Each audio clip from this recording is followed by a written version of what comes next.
अस्सलाम वालेकुम। कल मैं यूट्यूब पे सर्फिंग कर रहा था और सामने से एक फ़िल्म का ट्रेलर मेरे सामने आया इंडिया की। तो मैंने उस पर क्लिक किया और वो ट्रेलर देखा। वो ट्रेलर हमारी तारीख़ के बारे में था, हमारी और इंडिया की तारीख़ के बारे में। वो मूवी जो है वो कारगिल जो वार हुई थी उसके ऊपर बनाई गई थी।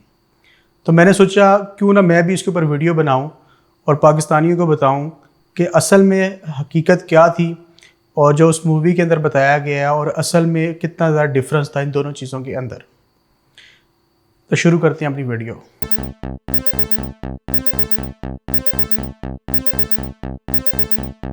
कारगिल वॉर का जो इंसिडेंट था वो 1999 में हुआ during the regime of Pervez Musharraf.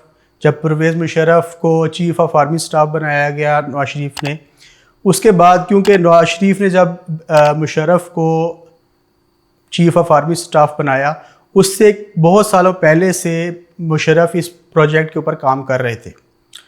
ये सीन हुआ क्यों, कारगिल वार क्यों पाकिस्तान को करनी पड़ी और क्यों पाकिस्तान को LOC पार करके इंडिया पे जाना पड़ा, इस सारे सीन की हिस्ट्री क्या है आज हम डिस्कस करेंगे। ये कहानी शुरू होती है शिमला एक्ट पे। 1971 की जब वॉर ख़त्म हुई उसके बाद जुल्फ़िकार अली भुट्टो और इंदिरा गांधी बैठी, उन्होंने शिमला में एक एग्रीमेंट किया कि पाकिस्तान और इंडिया के दरमियान जो बॉर्डर लाइन है LOC जो जहाँ पर है, वहाँ पर कोई भी अगर टेंशन होगी तो हम उसको टेबल पे बैठ के डिसाइड करेंगे और टेबल पे बैठ के मुज़ाकरात के थ्रू हम उस चीज़ को ख़त्म करेंगे, रिजॉल्व करेंगे। अब कारगिल उस टाइम जो था एक इंडिया की टेरिटरी थी और सियाचिन एक ऐसी टेरिटरी थी जो LOC थी, लेकिन वो पाकिस्तान के अंडर थी। पाकिस्तान के सोल्जर्स और ट्रूप्स जो थे उस जगह पर उन्होंने पोस्ट बनाई हुई थी और वो वहाँ पर अपना पहरा दे रहे होते थे। अब हुआ क्या कि ये जो सियाचिन है और कारगिल का जो मुकाम है, यहाँ पर सर्दियों में टेम्परेचर -40 तक चला जाता है। अब इस जगह पे जहाँ पर -40 टेम्परेचर हो और सारा एरिया ऐसा हो कि यहाँ पर आप अपने ट्रूप्स को, सोल्जर्स को ना सप्लाई पहुँचा सके, खुराक की, एमुनेशंस की या और तरह की जो सहूलियात उनको चाहिए वहाँ पर वो ना पहुँचा सके। तो क्या करती थी दोनों मुल्कों की फ़ौज थी, जो सोल्जर्स वहाँ पर तैनात थे, वो क्या करते थे, सर्दियों में वो नीचे आ जाया करते थे। जो नीचे के एरिया होते थे जहाँ पर सर्दी कम होती थी, उन लोगों को वहाँ पर तैनात कर दिया जाता था। अब क्या हुआ कि 1984 में इंडिया वापस आया नीचे, पाकिस्तान भी सियाचिन से नीचे आया। अब इन लोगों ने क्या किया कि ये लोग रातों रात वापस चले गए सियाचिन पे। अब सियाचिन का जो पोस्ट है वहाँ पर आप ऊंचाई में होते हो, तो जब आप ऊंचाई पे हो जाते हो, कोई भी फ़ौज जब ऊंचाई पे चली जाएगी तो उसको एक अनफेयर एडवांटेज मिल जाएगा, क्योंकि आप ज़्यादा आसानी से दुश्मन को हिट कर सकते हो। आप उसकी बहुत सारी जो चीज़ें जो मूवमेंट्स हो रही होती हैं उन पर नज़र रख सकते हो। तो जब पाकिस्तान 2-3 महीने के बाद जब ये सारी सीन ख़त्म हुआ, पाकिस्तान वापस गया तो वहाँ पर पता लगा तो ये तो पोस्ट हमारी जो है ना उन्होंने इंडिया ने कब्ज़ा कर लिया।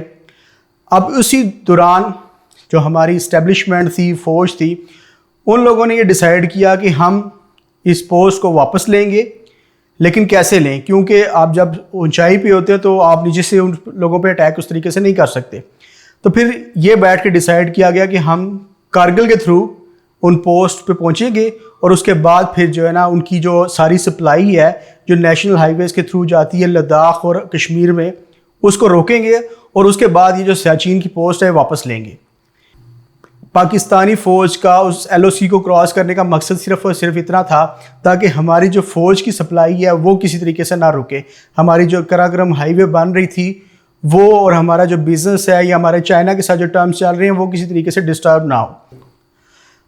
हुआ इस तरह के जब 99 में हमने अटैक कर दिया, जुलाई में सारी शुरुआत होगी, खाली सीन हो गया, तो इंडिया ने क्या किया, इंडिया ने वहाँ से अमन मुआहदे का शोर मचाना शुरू कर दिया और दूसरी तरफ अपनी पूरी आर्टिलरी जो उनकी थी वो लेकर वो पहुँच के कारगिल के पॉइंट पे। अब वहाँ पर कुछ ऐसे पॉइंट्स हैं जहाँ पर पाकिस्तान और इंडिया की जंग हुई थी, लाइक टाइगर हिल जो है, उसके बाद जो 5108 पॉइंट है, वो ये कुछ ऐसी पीक्स है जहाँ पर पाकिस्तान और इंडिया की लड़ाई हुई। अब बहादुरी के किस्से तो आप फिल्मों में बहुत सारे सुने होंगे, इंडिया की फिल्मों में बहुत सारे बहादुरी के किस्से सुनाए जाते हैं, लेकिन उसकी असल में प्रेजेंस आपको कहीं नहीं मिलेगी। असल में आप उनकी कोई यूट्यूब्स की वीडियो उठाएं, आप उनके कोई इंटरव्यूज़ उठाएं, आप उनकी कोई अखबारें उठाएं, तो वहाँ पर आपको कोई ऐसी माँ नहीं मिलेगी, कोई ऐसा बाप नहीं मिलेगा, या कोई ऐसी स्टोरी नहीं मिलेगी जो आपको मोटिवेट करे कि आपके लोग जाके फ़ौज में भर्ती हों। लेकिन यहाँ पर हमारे पास जो ऐसी स्टोरीज़ हैं, हमारे पास वो स्टोरीज़ हैं जो इंडियंस ने लिखी हुई हैं। उसकी सबसे बड़ी मिसाल वो कि जो कारगिल के दौरान हुआ था, हमारे एक कैप्टन को जो शहीद हुए कारगिल वॉर में, उनको हमारे पाकिस्तान ने, हमारी गवर्नमेंट ने निशान हैदर से नवाजा। और उसको नवाजने क्यों नवाजा, किस तरह नवाजा, वो भी एक बड़ी मोटिवेशनल स्टोरी है। हुआ क्या कि कैप्टन शेर खान, जिनका नाम कैप्टन कर्नल शेर खान है, उनको शहीद कर दिया गया उस टाइगर हिल के ऊपर। उनके साथी जितने भी थे वो सब शहीद हो गए। शुरू में जब इंडिया ने सुबह के टाइम पे उन पे, इंडिया की फ़ौज ने उन पे अटैक किया तो काफ़ी सारे उनके जो साथी थे शुरू में शहीद हो गए। लेकिन दो बंदे, एक कैप्टन कर्नल शेर खान और एक मेजर इकबाल, ये दो लोग लड़ते रहे और तकरीबन इन्होंने 60 से 80 लोग इंडिया के मारे। उसके बाद ये शहीद हो गए। क्यों? अब उनके पास पूरी एक बटालियन थी जिसने अटैक किया था, क्योंकि इंडियंस पाकिस्तानी उस टाइम तैयार नहीं थे, उनको कुछ पता नहीं था कि ये लोग अटैक कर रहे हैं, क्योंकि रात के अंधेरे के वक्त इन्होंने अटैक किया था और रात के टाइम आप -40 टेम्परेचर पे आप कुछ भी नहीं देख सकते। अब क्या हुआ कि जब आपको वहाँ पर ये डेड बॉडीज पड़ी थी तो उनका एक ब्रिगेडियर है जिसका नाम है MSP बाजवा। वो कहते हैं अपने इंटरव्यू में कि हमने फिर उस बॉडी के अंदर जो कर्नल शेर खान की बॉडी थी, उसमें मैंने उसके यूनिफॉर्म की पैंट में एक लेटर लिखा कि ये जवान आपका हमारे जवानों के साथ बहुत बहादुरी से लड़ा है और आप इसको जो भी आपका हाईएस्ट मेडल है उससे इसको नवाजें। ताने दो जी, जो बोल रहा हूँ कि बार बार अफसर आता था आगे जी। मैंने इसको सिविलियन रिपोर्टर्स को बोल के मैंने सबको, बाकियों को तो उनकी बॉडीज इज्जत के साथ दबा दी जी। इस अफसर की बॉडी को मैंने बोला कि नीचे लाओ। ये जो ट्रैक सूट वाला था? ये ट्रैक सूट वाला था। अच्छा अच्छा अच्छा। नीचे जब बॉडी लाए तो मैंने उसकी जेब वगैरह सारी उसके निकाले, उनके जितने भी लेटर्स थे जी, उनसे मेरे को पता चला कि इसका नाम कैप्टन कर्नल शेर खान है। Captain colonel Sher Khan? Colonel Sher Khan जी। मैंने लड़कों से पूछा कि कैसे, उन्होंने बोला कि सर इस लड़के इसने बड़ी बहादुरी के साथ लड़ाई है। 8 सिख वालों ने बोला? सर 8 सिख वालों ने बोला बड़ी बहादुरी से लड़ा। वो मेरे को भी पता था, क्यों जो मैं बार बार मैं बोल रहा था कि इसको मारो, इसको मारो सर, यही लड़का जो। अच्छा, ये स्टोरी है सर? हाँ। ओहो। सो ये जो ट्रैक सूट वाला था वो कैप्टन कर्नल शेर खान था, शेर खान, और उसकी तारीफ खुद 8 सिख वाले कर रहे हैं कि बड़ी बहादुरी से पाकिस्तानी अफसर बिल्कुल जी। और मैंने उसके मेरे जो एकदम मैंने जोशी सर अपने बात की जज साहब से जी, मैंने बोला कि ये जो बहादुर है इसने बड़ी बहादुरी से लड़ा, चाहे कुछ भी हो, हमारा दुश्मन है जी। मैं एक चिट इसके जेब में डालने लगा हूँ जी, इसकी साइटेशन लिख के। क्या बात है सर। और वो साइटेशन मैंने सिर्फ ये लिखी कि captain colonel Sher Khan of 12 NLI has fought very bravely जी and he must be given his due recognition. मेरे को बहुत खुशी हुई जब मेरे को पता चला कि उसको निशान हैदर जी, जो पाकिस्तान का सबसे बड़ा अवार्ड है, वो दिया गया और उसके फादर ने जी आर्मी को थैंक्स किया जी। ये फर्क है हमारे और पाकिस्तान आर्मी।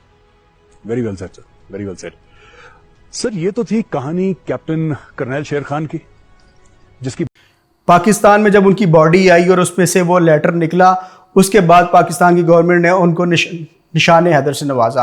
अब ये ऐसी स्टोरीज हैं जो आपको मूवीज में नहीं मिलेंगी, लेकिन ये एक्चुअल स्टोरीज हैं।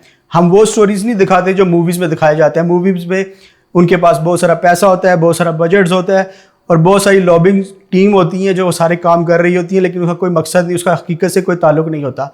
हमारे पास जो स्टोरीज़ हैं, हमारे अफवाज की जो स्टोरीज़ हैं, वो बिल्कुल अच्छी और सच्ची स्टोरीज़ हैं। अब मुशर्रफ साहब ये कहते हैं कि मैं एक दिन उस LOC को क्रॉस करके वहाँ पर रह के आया।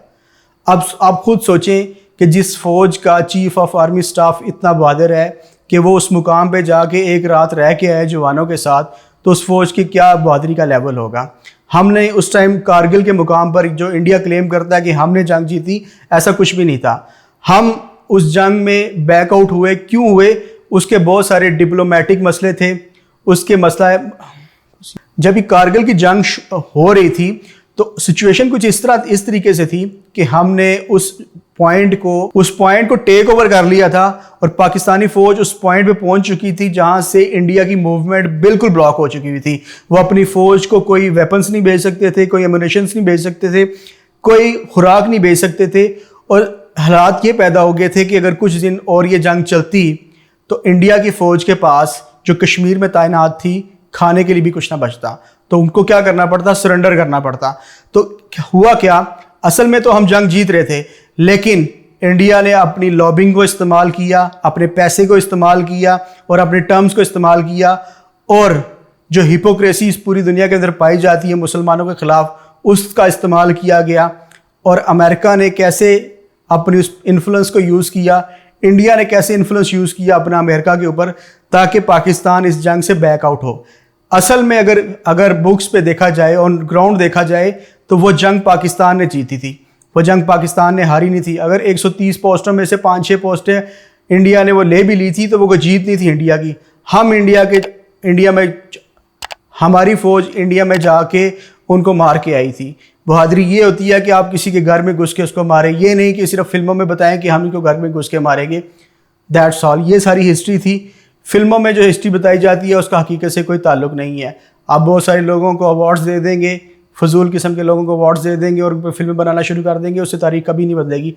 तारीख वही है जो सच है, वो हमेशा रहेगा। Thank you so much. Allah हाफिज़।